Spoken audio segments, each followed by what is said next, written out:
Hi guys, welcome back to Irish Footy Vlogs. Welcome back to another First Division review show. Delighted to welcome Keith Ryan in. Keith, how are you? You well? Hey Keith, how's it going?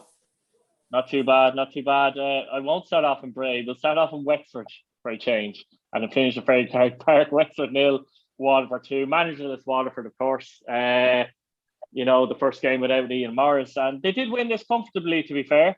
Wexford had a good highlights package up as well. Patterson on form, 2 goals, 9.69. One superb goal as well. But very important win for Waterford. Gives them 3 points. It's a clean sheet. And just keeps them ticking along there in 4th place. Important win, wasn't it, Keith? Yeah, and to be fair, you got it right. They did bounce back after the second of Ian Morris. So kind of a bounce from getting rid of your manager.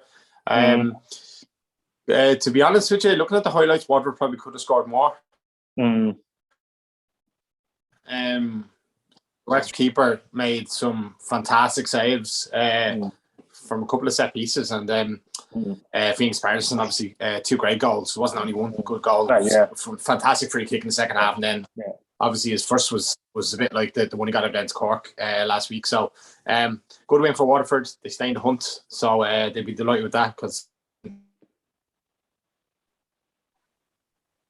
Yeah, I think you froze a little bit there, but I'll keep going. You're all right now.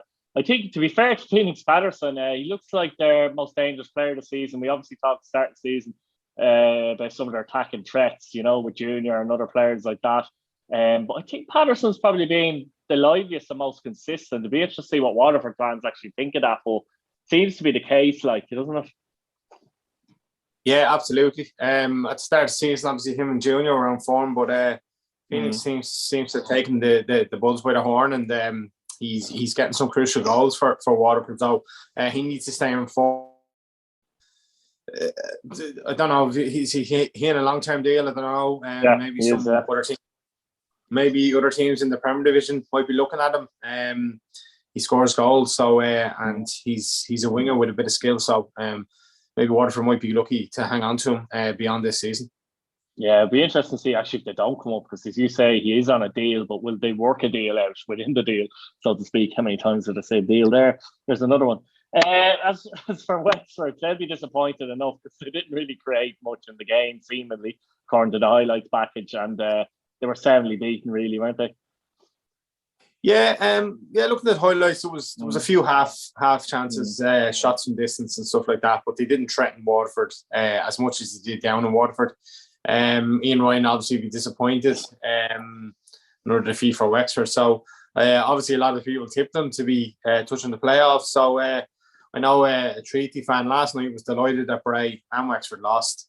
Given the result they had tonight, maybe he was hoping for a better result for them tonight. But look, they're still in touch, and I think Treaty have a few games in hand on them, and they're sitting in the playoffs. So. Yeah, absolutely. In the Cork derby, finished Cobh Ramblers 2, Cork City 3, which was an amazing game. What was amazing about it actually was there was nearly 4,000 people at the game for a start. 3,900 something for Cobh and Cork. That is that's unbelievable when you think about it in Coleman's Park, isn't it?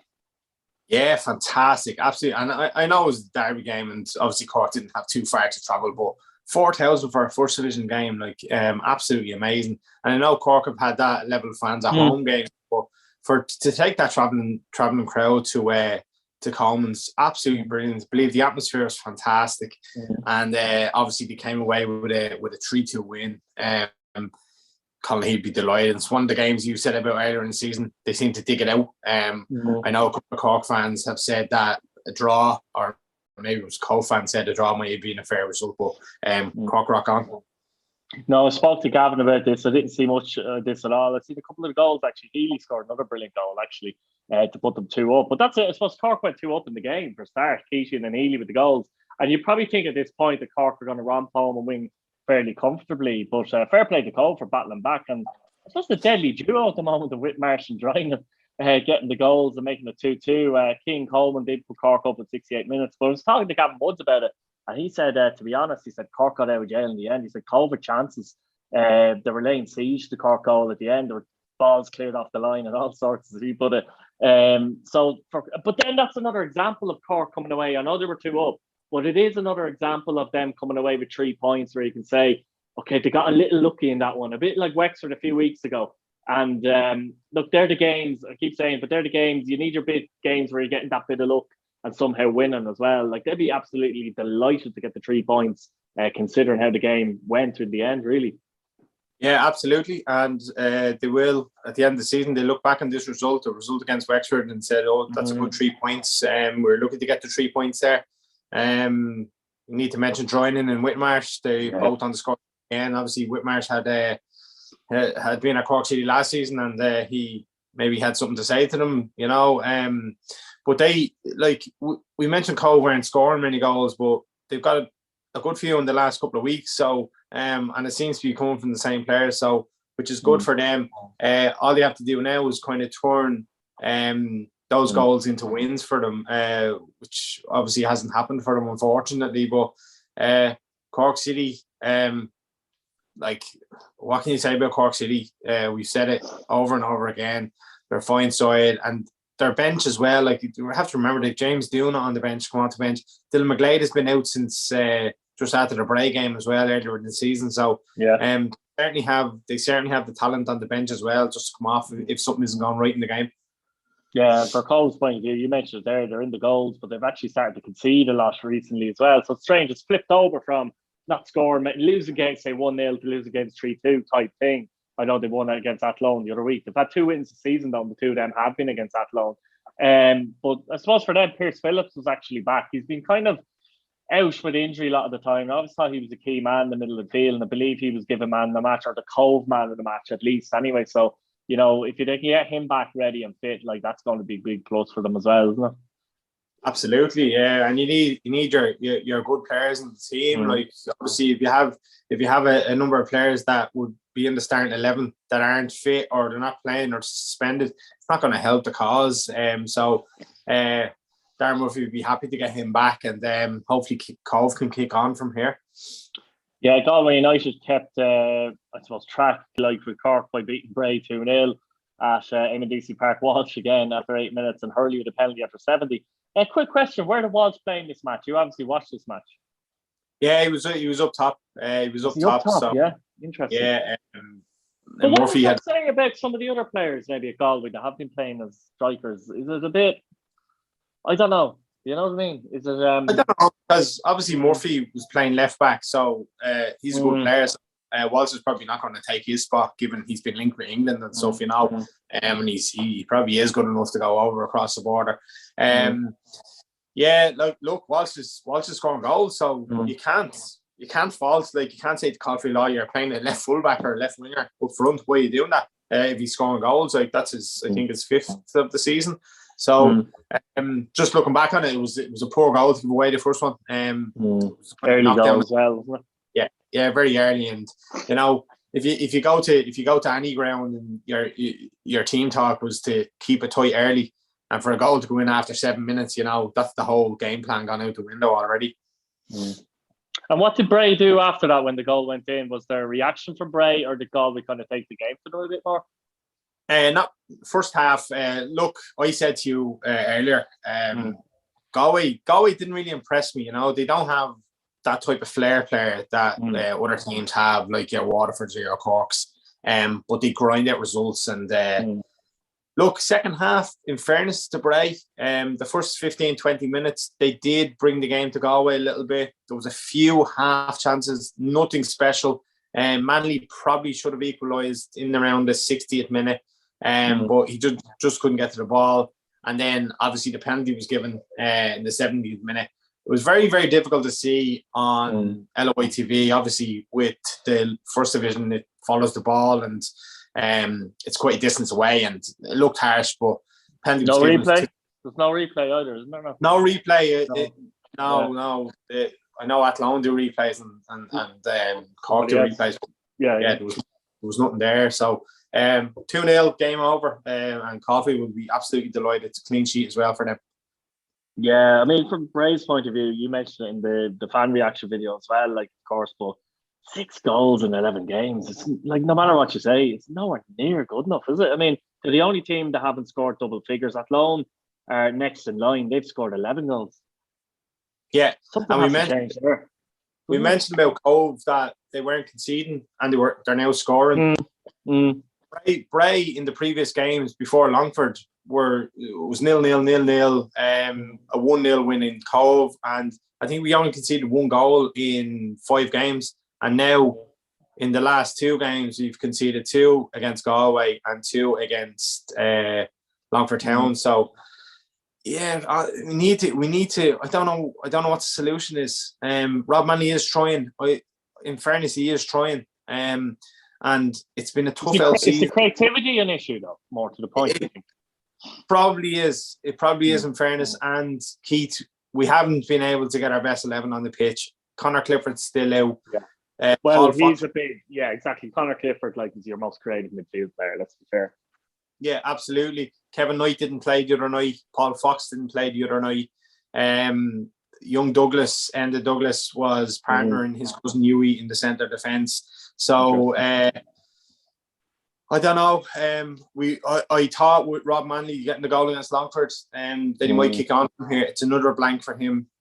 So not to put pressure on him at all, but he does need to get on the score sheet more for us this season. Yeah, absolutely. In tonight's game, it finished Longford Town 0, Treaty 0. And you'd have to say, from a Treaty perspective, again, it's a good point. To go to Longford again, 0-0. We don't know what happened in the game because we didn't see the game, to be fair. But they're now 5th in the table on 16 points, 10 games played. So they have a game in hand on Waterford. The 5 clear Wexford, actually, which is interesting, from 5th to 6th. And Wexford have played a game more. So that's an interesting little gap there, you'd have to say, as well. So, look, it's another good point. They're unbeaten, I think, in 5 games, Treaty now as well. And Longford, unless they absolutely dominate this game, it's not a horrible point either, because they're on 18 points in 3rd. And they have a game in hand with Galway and 2 games in hand in Cork. And, Treaty just continue to grind out these results, really. Yeah. And you hit the nail on the head there. They're grinding out results. That's a fantastic result away from home against Longford, who have been flying of late. And Tommy Barrett will be absolutely delighted. As we can't comment on the game because we haven't seen it. We don't know what happened. What the chances was that.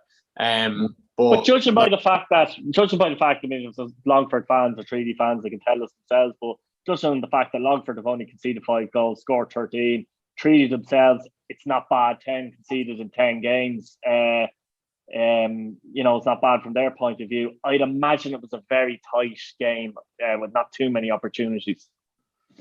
Absolutely. And I said last week, I did see Aaron Robinson was playing for Longford, so he was obviously back. Carl Chambers started up front for Longford as well. So,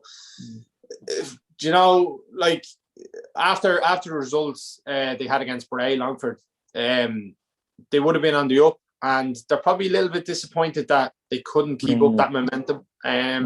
But it's in contrast to Tommy Barrett, who will be delighted. He's gone into Longford on Saturday night and he's got a point and he's bringing a point home. So, and as you say, they're clear of Wexford in the playoff spot, and there doesn't seem to be anyone kind of pressurizing Treaty. I mean, they can just roll on and they'd probably be happy to just get the points here and there and get the wins at home, hopefully. Bray at the moment aren't challenging them. Wexford aren't challenging them. Cobh and Athlone are obviously down the bottom as well. So they'd be absolutely delighted where they are at the moment. Yeah, I mean, from Longford's point of view, I just don't think they'll have quite enough goals in their team to maybe put pressure on Galway and Cork. And I just have a feeling that eventually Waterford might catch them as well and may overtake them. I just think they're lacking that extra bit. They're similar to Galway in a way, but you just get the feeling that Galway have that extra bit of cuteness about them.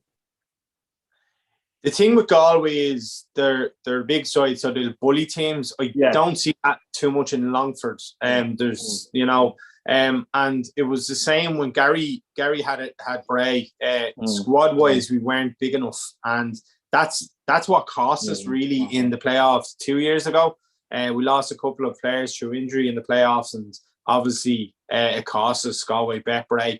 It might be the same this season unless they bring in players in the off season. Do you think Gary Cronin's that type of manager, actually, Keith? Do you think that that's his style, that he likes a good tight knit squad, that he doesn't want, say, a certain amount of players in the squad, or is it just the the way it's worked out, I suppose. You think It could possibly be, you know. I don't know. Do Longford have the budget to bring in more players or to have a big squad? I don't know. But that is probably where they're going to suffer. Gary is a manager that doesn't like making many substitutions, you know. So he probably is happy enough to have such a tight squad that he doesn't have to kind of keep more players happy and keep players. Oh, I'll give you 20 minutes here. I'll give you 40 minutes here, whatever. So, look, Longford. I disagree with you. I think Longford will stay ahead of Waterford. Ooh, that's going to be interesting. I'm going to save that bit for the end. I'll only use it if it suits me. Look, lads, we leave it there. Thanks very much for watching. I'm controlling everything. Thanks very much for watching. Subscribe to the channel if you haven't subscribed yet. Hit your bell notification. Let us know what you think in the comments. Brilliant stuff.